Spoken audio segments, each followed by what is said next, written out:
Okay, so a couple of announcements. Firstly, I redid my Teespring. Please support me, buy the shirts. Let's move on to the second one. I did a stream last week with the creator of BitChute and Irate Bear. During the stream, Suit Yourself, being the illiterate shit that he is, asked us to ask about the plagues you'd receive if you hit certain subscriber amounts on BitChute. He meant plaques, but I ran with it anyway.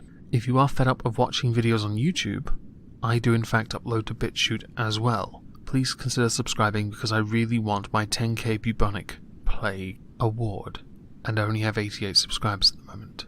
Please show me love. Anyway, that all aside, after the last video I put out and it being so taxing, I thought it would be good to go back to something a bit more comfortable and relaxing somewhat. So today's video is going to centre around the ineptitude of the criminal justice system again, kind of maybe, and the equal ineptitude of the local constabulary, kind of, but also that of local citizens. And you'll understand when we get into this article, because there is obviously a problem, and it was either this or Thundercats, but I think I'll save Thundercats for Friday. I really think I will. People can't fucking wank to this Chitara. Anyway, let's just dive right into this article so you'll understand A police officer who shot a 64-year-old race relations advisor in the face with a taser after mistaking him for a man wanted on drugs charges will face a charge of gross misconduct, it has emerged. So the man is now called Tazerface, huh? Oddly enough, I do see a similarity. I just can't quite figure out why. Acting Sergeant Claire Body told Judah Adumbi, a community elder in Bristol, that he looked familiar, and after he refused to give his name, which is his legal right, a scuffle broke out and she discharged the stun gun, hitting him in the jaw. Now, of course, she has gone on an assumption, which is incorrect. You shouldn't do that. But if you are certain someone might be somebody that is wanted by the police, you have every right as a police officer to hold that person there until you can get enough informational facts. Of course, it doesn't mean you can then, start a fight, even though you believed he was taking up a stance akin to that of somebody ready to have a rumble. Body was found not guilty of assault by one of the country's most senior district judges on Friday after a one-day trial. The Avon and Somerset officer told the court she discharged her weapon believing Adumbi had taken up a fighting stance. If a police officer feels threatened, I believe they are allowed to protect themselves. I know our police are cucked, and they typically have to get through several authorization requests to even be allowed to use physical force because they're pussies. But in certain circumstances, if you believe something is about to happen, you need to then be prepared to react to it. But unless she initiated the physical encounter, she did nothing wrong. Her accuracy is pretty bad, I'll agree to that, but that's about it really. In court, Adumbi, also known as Raz Judah, said he had refused to give his name as is his right because he had done nothing wrong. Of the moment the stun gun was discharged, he said, "All I heard was a noise, then I felt like my head was frying." Can you imagine his hair up like Einstein's? It'd be pretty cool. Outside the court he said, and this is the part I take issue with, "I hope the fact that this prosecution was brought will mean that other black people in Bristol will not be tasered in the face when out walking their dog, and that the police will finally realise that not all black people look or act the same." You are assuming that she believed you looked like every other black person. By saying this, you tell us that this particular police officer is obviously white, but also that you believe this is a race issue, the one striking piece of information that divides the two of you, the quite frankly irrelevant thing when you think about the demographic in Bristol. Now, without knowing what the wanted man looked like, the one that she had mistaken you for, we have no force for comparison to know whether or not her motivations were race-related. You are doing the exact same thing as her when she assumed you to be the criminal she thought you were. You are assuming that she was doing it solely on race. Understand this, Mr. Adumbi. While not all white people look the same, that can be also said about black people. There are certain trends people of certain races abide in certain cultures, so it does become more difficult to sometimes identify somebody if everyone is wearing the same thing. It's even harder, by the way, if you can't see their face. And that is kind of a gift for black people, no offense. But if you're wearing a hooded top in a darkened area, people are going to struggle to identify you. Although no one's going to have an issue identifying you anymore. Taserface. Supporters of Adumbi expressed concern that Body, an experienced officer, had mistaken him for a wanted man. Desmond Brown, a spokesperson for the Justice for Judah campaign, oh fucking hell, these campaigns appear so fast, said both men had dreadlocks, but were not hard to tell apart.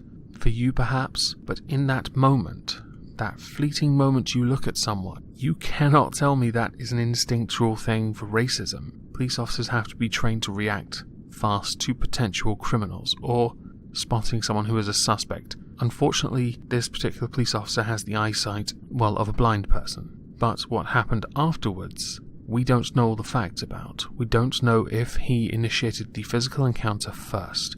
The conclusion, yes, she can take blame for, but only because of her piss-poor accuracy. Brown, who wore a t-shirt reading, "I am Judah," did not question the verdict, but said elements of the legal process had hit confidence in the community. Don't say that. First of all, you've separated black people from white people, and everyone else in fact, creating a protected class, because your view is, because the person wasn't found guilty, black people are suddenly all going to bandy together and be like, well, us nigger folk are like totes fucked now, because we're all going to be taser-faced and look like that bell end from that Guardians of the Galaxy film if someone didn't get the joke already. Just saying. There has been anger that the trial was held in Salisbury, 60 miles from Bristol. Admittedly, that's inconvenient. Judah's supporters believe it should have taken place close to where the incident happened so that justice could have been seen to be done. Subjective. And this is what I don't like about this whole mob mentality when it comes to pressuring for what you'd consider to be justice. Bending rules for justice in some cases in the past as well when it came to race. It doesn't matter where the case takes place. Justice is blind. They go on the information provided. This is how it's supposed to be, but the fact that it for many years has not been that way just shows how utterly fucked my system is, my country's system is. Honestly, it doesn't matter, and it shouldn't. Your interpretation of justice, Mr. Brown, I'm almost certain, would be Body being put in prison, because I think that's what you want. The only way to truly shake that horrible racism is to sentence someone to prison for making an assumption, getting it wrong, then engaging in physical altercation with the non-suspect, and then taser-facing them, honestly. And then you finish this with the most positive way possible. Some of the process has been alarming. Perhaps justice isn't for us, for our community, for people of colour. He claimed black people in Bristol were more likely to be stopped by police and more likely to be shot with a stun gun. It's a shame then that while I was looking up the crime rates in Bristol to make a point that possibly it might be down to racial disparity in crime, I couldn't find any racial-related remarks. In fact, the Bristol database on this for crime stats doesn't reference race, which is a shame, because quite a lot of places do, and it typically shows black communities commit more crime, and then people just shift the goalposts and say, oh well, when you look at the overall number when black people are so few, and yeah, it gets pretty fucking stupid. In any case, and to make the point I really want to make for this whole video, the fallout is people want to try and paint Body as racist. I don't believe that to be true. Now yes, it has been reported that Body's legal team did try to prevent Adumbi from giving evidence, which is fucking stupid. His perspective, his eyewitness account is valuable. Of course it is, and he must be allowed to defend himself, as is his right when he is the accused as much as she might be as well. Now to give the actual conclusion I was trying to give before I got derailed by my own thought. Just because a result didn't go the way you wanted it, you have taken it upon yourself to devolve it down to race. You have, no one else. You have, and that makes you look pathetic. It makes the rest of this country think you're an embarrassment. Which you are. You are so sad that you'd be willing to make race the issue when it wasn't the issue in the first place. And I think that's one of the big signs in this country that your argument has no merit. Because we are so diverse. We are so multicultural. People do not racially profile anywhere near as much as you think they do. And the fact you pounced on this created some racially motivated campaign based on your assumption is embarrassing. This is why things like Black Lives Matter never really got a foot in the door in this country. A couple minor stunts and that was about it. It was all quite embarrassing in truth. Now, to finish, I want to quickly address a couple things. Firstly, I am going to start pestering Magog now to finish that collaboration with him. Hopefully that'll be done soon. And second, if you do want me to address the Thundercat thing for Friday as more of a shitpost, tell me in the comments below please. So I hope everyone has a lovely day, and thank you very much for listening.